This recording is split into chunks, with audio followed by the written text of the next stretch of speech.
नमस्कार साथियों, मैं विनय दीक्षित, प्रवक्ता अंग्रेजी, आप सभी लोगों का अपने YouTube channel Vinay Kumar Saraswati English में स्वागत करता हूं। हम लोगों ने पिछले वीडियो में फ्यूचर कंटीन्यूअस टेंस का अध्ययन कर लिया था। अब हम लोग फ्यूचर परफेक्ट टेंस का अध्ययन करेंगे। देखें, पहचान देखेंगे। जब हिंदी वाक्यों के अंत में चुका होगा, चुके होंगे, चुकी होगी, या होगा, ये होंगे, ही होगी, आ होगा जैसे शब्द हों और भविष्य काल में कार्य की पूर्ण होने की जानकारी प्राप्त हो, फ्यूचर परफेक्ट टेंस कहलाता है। मतलब इस टेंस में भविष्य काल में कार्य के पूरे होने की जानकारी प्राप्त होती है और पहचान दी ही है। ऊपर देखिए, नोट में देखेंगे, इस टेंस में हेल्पिंग वर्ब के रूप में शैल हैव या विल हैव का यूज मतलब प्रयोग करते हुए वर्ब की थर्ड फॉर्म का प्रयोग करते हैं। मतलब सहायक क्रिया के रूप में सामान्य अर्थ में आई और भी कर्ताओं के साथ शैल हैव तथा अन्य कर्ताओं के साथ विल हैव का प्रयोग करते हुए क्रिया की तीसरी अवस्था लगाई जाती है। पॉइंट नंबर 2 देखेंगे, यदि सिंगल सेंटेंस आ रहा है, मतलब अगर वाक्य एकहरा है, सिंगल है, तो हम इसी टेंस में बना लेते हैं। मतलब एक वाक्य दिया है और पहचान इसी टेंस की दी है, तो शैल है वो विल है प्लस क्रिया की तीसरी अवस्था से ही हम बना लेते हैं। किंतु यदि 2 वाक्य आ रहे हों तो ऐसी दशा में पहले शब्द के बाएं तरफ के वाक्य को प्रेजेंट इंडेफिनिट तथा पहले शब्द के दाहिनी ओर के वाक्य को फ्यूचर परफेक्ट टेंस में बनाते हैं। मतलब अगर 2 वाक्यों के बीच में पहले शब्द दिया हो तो पहले शब्द के दाहिनी ओर वाले वाक्य को हम फ्यूचर परफेक्ट टेंस तथा बाएं दिए हुए वाक्य को फ्यूचर इंडेफिनिट टेंस बाएं दिए हुए वाक्य को प्रेजेंट इंडेफिनिट टेंस में बनाते हैं। ठीक है ना। अब 3 नंबर देखेंगे, इस टेंस में हम यह ध्यान देते हैं कि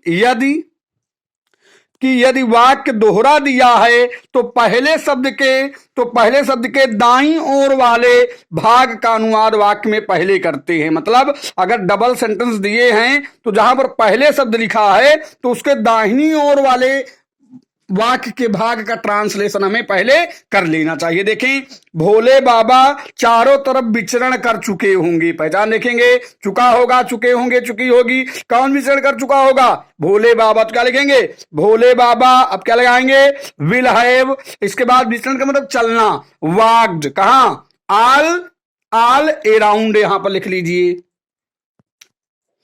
वॉक्ड ऑल अराउंड, AROUND। देखें अगला वाक्य, देखें, तुम्हारे खाने के पहले हरिओम गुरुजी, तुम्हारे खाने के पहले हरिओम गुरुजी बच्चों की पिटाई कर चुके होंगे। देखें, पहले शब्द आ गया तो पहले शब्द के दाहिनी ओर करता क्या आया? हरिओम गुरुजी। इसको हम फ्यूचर परफेक्ट में बनाएंगे। क्या लिखेंगे? विल हैव बीटेन किसे? द चिल्ड्रेन या students. Hariom Guruji will have beaten the children या स्टूडेंट्स। हो गया दूसरे वाक्य का ट्रांसलेशन। पहले शब्द के दाहिनी ओर, अब देखें, पहले शब्द के दाहिनी ओर वाले वाक्य का ट्रांसलेशन हो गया। अब बाएं तरफ का बनाएंगे, तो तुम्हारे खाने के before you eat the food. देखें अगला, आगे देखें, अफर्मेटिव सेंटेंस हम देखेंगे। अफर्मेटिव सेंटेंस देखें, इसमें इसका फॉर्मेट कैसे होगा? कर्ता प्लस विल या शैल प्लस हैव प्लस क्रिया की तीसरी अवस्था प्लस कर्म प्लस वाक्य के अन्य शब्द लिख देंगे। देखें, हम पेड़ की डाली काट चुके होंगे। चुका होगा, चुके होंगे, चुकी होगी। देखें, कौन काट चुका होगा? हम। तो क्या लिखेंगे? वी। इसके बाद क्या लगाएंगे? आई भी कर्ताओं के साथ शैल, अन्य के साथ विल। तो क्या लगाएंगे इसके साथ? शैल हैव कट क्या? The branch of the tree. We shall have cut the branch of the tree. हम पेड़ की डाली काट चुके होंगे। अब देखें, हवाई जहाज लंदन के लिए दिल्ली से जा चुका होगा। कौन जा चुका होगा? हवाई जहाज। तो क्या लिखेंगे? The aeroplane. इसके बाद क्या लगाएंगे? Will have. इसके बाद जाना के इंग्लिश गोवेंट गान कहां से कहां? दिल्ली से लंदन बताया जा रहा है। तो क्या लिखेंगे? From Delhi to London. The aeroplane will have gone from Delhi to London. Rule number देखेंगे दूसरा इसी में, अफर्मेटिव वाक्य में ही देखें। जब दो वाक्यों के बीच में पहले शब्द दिया हो तो वहां पर पहले शब्द के दाहिनी ओर का कर्ता प्लस शैल हैव या विल हैव प्लस दूसरे वाक्य की क्रिया की तीसरी अवस्था प्लस कर्म मतलब दूसरे वाक्य पहले शब्द के दाहिनी ओर वाले वाक्य का कर्म प्लस वाक्य के अन्य शब्द प्लस बिफोर प्लस पहले वाक्य का कर्ता प्लस क्रिया की पहली अवस्था मतलब बहुवचन कर्ताओं के साथ या उसके अंत में एस या एस मतलब एक वचन कर्ताओं के साथ प्लस वाक्य के अन्य शब्द लिख देते हैं। इसको समझें, जरूर से जरूर नोट कर लें, इस नियम को देखें। वे एक दूसरे से मिलने के लिए पहले विद्यालय पहुंच चुके होंगे। अब देखो चुका होगा, चुके होंगे, चुकी होगी, तो हम देखेंगे यहां पर क्या लिया पहले, तो पहले शब्द के दाहिनी ओर का करता विद्यालय पहुंच चुके होंगे। कौन पहुंच चुके होंगे? वे। तो क्या लिखेंगे इसका ट्रांसलेशन? दे। इसके बाद कैसे बनाएंगे इसको? दे आई बी के साथ शैल के साथ विल लगाएंगे तो क्या लिखेंगे? They will. इसके बाद हैव पहले मतलब ऑलरेडी। इसके बाद क्या लिखेंगे? रीच्ड कहां पहुंच चुके होंगे? School. They will have already reached school. इसका है हमारे रीच्ड स्कूल, ठीक है ना। टू मीट मिलने के लिए है ना, एक दूसरे से मिलने के लिए। यहां पर देखिए वाक्य को, they will have already reached school. वे देखो पहले के आगे वाले वाक्यों का वे विद्यालय पहुंच चुके होंगे। आगे देखें इसको, वे एक दूसरे से मिलने के लिए पहले विद्यालय पहुंच चुके होंगे। तो देखो पहले शब्द के दाहिनी ओर का कर्ता कौन पहुंच चुका होगा? वे। तो क्या लिखेंगे? दे विल हैव। इसके बाद पहले ऑलरेडी रीच्ड स्कूल पहुंच चुके होंगे, है ना। अब क्या लिखेंगे इसके बाद? बिफोर। अब देखें बिफोर, अब यहां पर मीटिंग, यहां पर देखिए शब्द दिया है आपको दिखाई देता है मीटिंग। इसको देखेंगे before they meet one another या दे मीटिंग वन अनदर, ऐसा हो सकता है लेकिन वाक्य किताबों में ऐसा नहीं देखने को मिलता। तो आप लिखें before they meet one another. अब देखें, तुम पढ़ने के पहले चिरकुटों के विषय में बातें कर चुके होगे। कौन बातें कर चुका होगा? तुम। तो पहले शब्द के दाहिनी ओर का कर्ता क्या है? चिरकुटों के विषय में बातें कर चुके होगे। कौन कर चुका होगा? तुम। तो क्या लिखेंगे? यू। इसके बाद विल हैव बातें करना के इंग्लिश टॉक्ड किसके बारे में? अबाउट माने बारे में, रैक्स माने चिरकुटों के, पीपल भी लिख सकते हैं रैक्स के आगे ब्रैकेट में। You will have talked about Rex, ये हो गया पहले चिरकुटों के विषय में बातें कर चुके होगे। अब इसके बाद तुम पढ़ने के, अब क्या लिखेंगे? बिफोर यू, पढ़ने की English read. You will have talked about Rex before you read. Negative sentence को हम देखेंगे, कर्ता plus will shall plus not plus have plus verb, देखो वर्ड लिखा है यहां पर, प्लस वर्ब की थर्ड फॉर्म प्लस वाक्य के वर्ब की थर्ड फॉर्म प्लस वाक्य के अन्य शब्द लिख देते हैं। देखें, गंजे के नाखून नहीं टूट चुके होंगे, तो चुका होगा, चुके होंगे, चुकी होगी। किसके नाखून नहीं चुके होंगे? गंजे के। तो the nails of bald man भी आप लोग लिख लीजिए, the nails of bald man. इसके बाद क्या लगाएंगे? Will not have break broke broken. The nails of bald man will have not broken, ऐसे लिखें। गरजने वाले बादल नहीं बरस चुके होंगे, चुका होगा, चुके होंगे, चुकी होगी। तो कौन नहीं बदल चुके होंगे? बरस चुके होंगे। गरजने वाले बादल क्या लिखेंगे? The thundering clouds will not have rained, ऐसे बनाएंगे। अब रूल नंबर देखेंगे, निगेटिव सेंटेंस का रूल नंबर देखेंगे। जब दो वाक्यों के बीच में पहले शब्द दिया हो और वाक्यों में आगे नहीं शब्द भी आए, तो ऐसी दशा में पहले शब्द के दाहिनी ओर का कर्ता plus will shall plus not plus have plus दूसरे वाक्य की क्रिया की तीसरी अवस्था प्लस अन्य शब्द मतलब दूसरे वाक्य के अन्य शब्द प्लस बिफोर प्लस पहले वाक्य का कर्ता प्लस पहले वाक्य की क्रिया की पहली अवस्था मतलब बहुवचन कर्ताओं के साथ या उसके अंत में एस या एस मतलब एक वचन कर्ताओं के साथ प्लस वाक्य के अन्य शब्द लिख देते हैं। ट्रांसलेशन देखेंगे, मोहन के घास काटने के पहले सोहन खाना नहीं खा चुका होगा। कौन? पहले के बाद देखिए कौन खाना नहीं खा चुका होगा? सोहन। तो क्या लिखेंगे? सोहन। इसके बाद क्या लिखेंगे? विल नॉट, निगेटिव सेंटेंस है। हैव ईटन या टेकन भी कर सकते हैं यहां पर the food. Sohan will not have eaten या टेकन द फूड। अब इसके बाद पहले की इंग्लिश, बिफोर मोहन के घास काटने के, before Mohan cuts grass. Mohan एक वचन का करता है, इसलिए इसको इंडेफिनिट में जब बनाएंगे तो क्रिया की पहली अवस्था के अंत में यस या ईएस लगा देंगे। अब देखें, रेलगाड़ी के जाने के पहले यात्री रेलगाड़ी के अंदर नहीं प्रवेश कर चुके होंगे। अब पहले शब्द डुअल सेंटेंस है, पहले शब्द के दाहिनी ओर का करता है, कौन नहीं प्रवेश कर चुके होंगे? यात्री। तो क्या लिखेंगे? The passengers. इसके बाद will not have got into train या इंटर ट्रेन या केम इनटू भी कर सकते थे आप यहां पर ट्रेन। अब देखो, the passengers will not have got into the train मतलब यात्री रेलगाड़ी के अंदर प्रवेश नहीं कर चुके होंगे। इसका ट्रांसलेशन हो गया। पहले शब्द की अंग्रेजी बिफोर। अब क्या लिखेंगे? रेलगाड़ी के जाने की। तो क्या लिखेंगे? The train goes. The passengers will not have got into the train before the train goes. आगे वाक्य देखें हम। अब देखें हम लोग इंट्रोगेटिव सेंटेंस देखेंगे।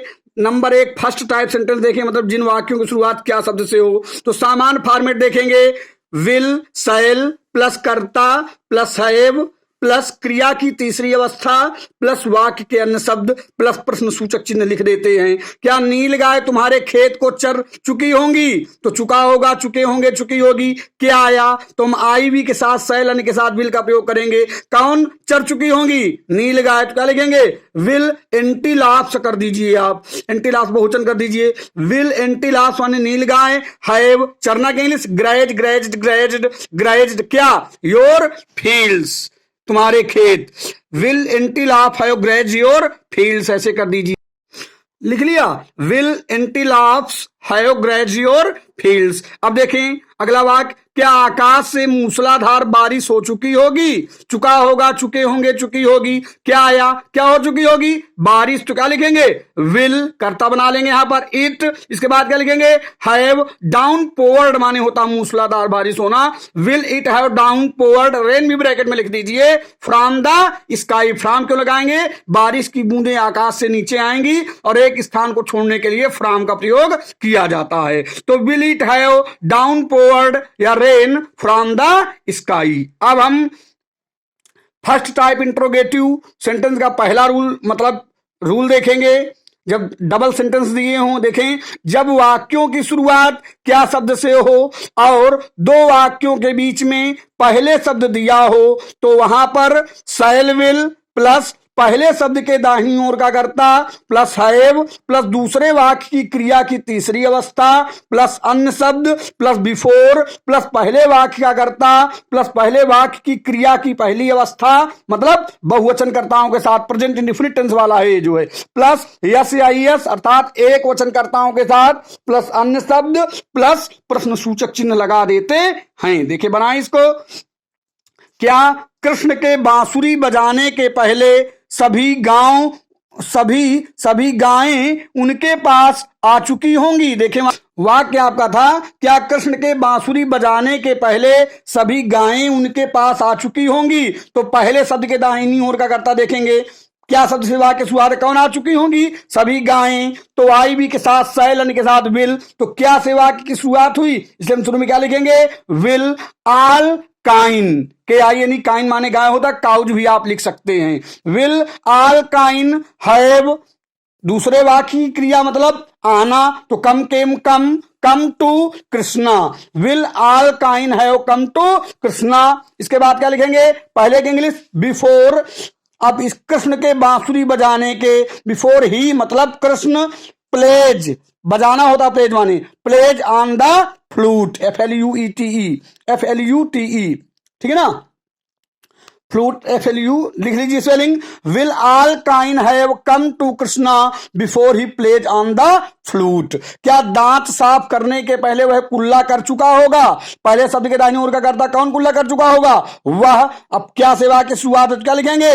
विल। इसके बाद कर्ता लिखेंगे ही, इसके बाद क्या लिखेंगे हैव, कुल्ला करना के इंग्लिश गरगल, गरगल्ड, गरगल्ड, तो विल ही हैव गरगल्ड। इसके बाद क्या लिखेंगे पहले के इंग्लिश बिफोर, इसके बाद पहले वाक्य का करता ही, साफ करना के इंग्लिश क्लींस, चूंकि ही एक वचन का करता है। इसके बाद क्या लिखेंगे his teeth, will he have gargled before he cleans his teeth. अब देखेंगे हम सेकंड टाइप इंट्रोगेटिव सेंटेंस को पढ़ेंगे।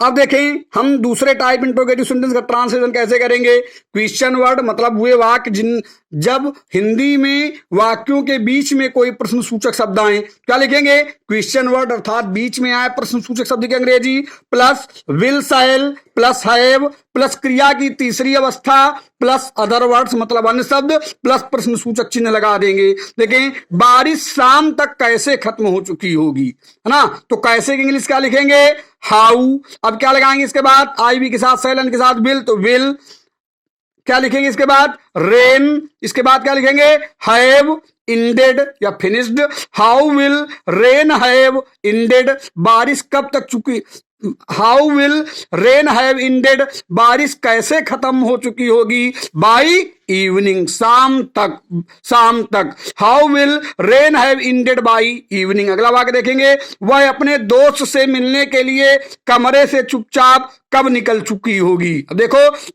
मतलब दूसरे टाइप का इंट्रोगेटिव सेंटेंस है, सेकंड टाइप है, तो कब की इंग्लिश व्हेन, इसके बाद क्या लगाएंगे विल, आई भी करता हूं के साथ शैलन के साथ विल, तो क्या लिखेंगे when will she have, will लगा देंगे यहां पर व्हेन विल सी हैव, चुपचाप निकलना स्लंक होती इसकी तीसरी अवस्था, हैव स्लंक कहां से from the room, O F आप भी लिख सकते हैं, when will she have slunk O F या फ्रॉम द रूफ, काहे के मारे अपने दोस्त से मिलने के लिए, टू मीट मतलब उद्देश्य सूचक वो है to meet her friend, when will she have slunk from the room to meet her friend. हमारे हिसाब से समझ में आप लोगों के आया होगा। अब रूल नंबर देखेंगे, सेकंड टाइप इंट्रोगेटिव सेंटेंस का ही रूल हम देखेंगे।